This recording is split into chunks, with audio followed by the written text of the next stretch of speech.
On December 9th, 2017, I woke up to my wife bleeding out. It was literally the scariest moment that anyone can have. They always tell first-time dads, you don't need to worry about getting to the hospital.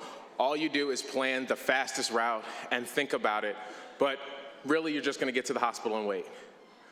But I was going 90+ miles an hour to the hospital, a Catholic hospital, mind you. It was scary. And when I arrived, my wife was quickly wheeled back because she was bleeding out into an emergency surgery. And the first thing the doctor told me when my wife and daughter came back was how lucky I was, because there was a moment I could have lost one or both of them.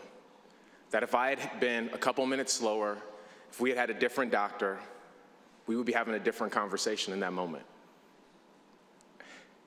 And I was still super happy because they were both okay. It was the most relieving message I had ever had. But when they rolled my wife out, I didn't know if I was gonna see her again. And the nurse told me to think about it. Told me to think about whether our goal was to save my daughter Lily, who we had named and who we love, and we were so committed to having because we decided to have her, or the wife that I had married, the woman I had chosen to live the rest of my life with, the person that completes me in every one of these spaces. But that's not a decision that families are going to be able to make under the Dobbs decision. We've seen the largest hospital in this state say that decisions like the one I may have had to make would no longer be done by families, by mothers, by fathers, but by attorneys in rooms, worried about being sued, or the details of law, not about care. This decision should be made by your wife, by your girlfriend, by your mom, by your sister, not somebody in a back room. Because what constitutes life or death, and really death, is something that that doctor, that nurse practitioner, should be deciding in real time. And I know too many friends, like my wife and I, who had high-risk pregnancies, who in those moments had to make really difficult decisions.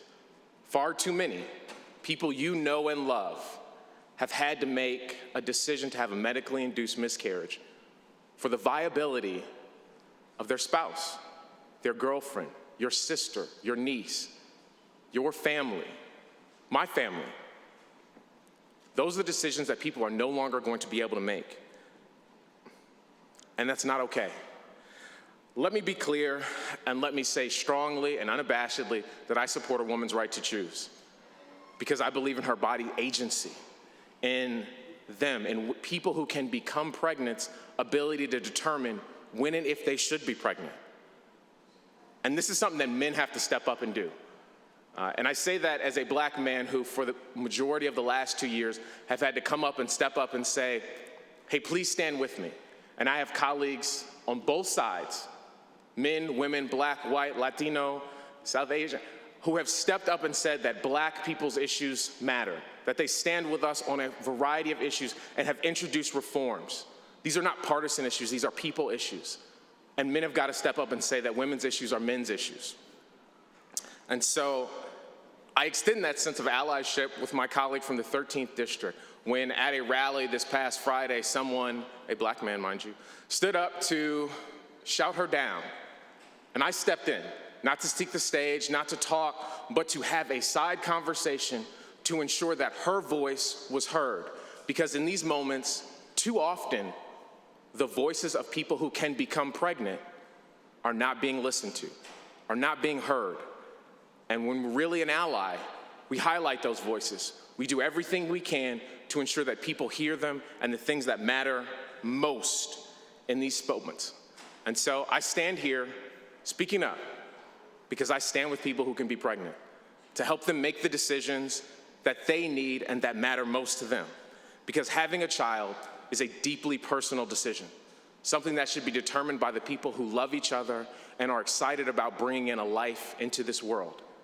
Not by some attorney in a back room, not by someone who is not a medical professional, but most importantly, not by someone who is going to have to carry a child and deal with the impact for the rest of their lives.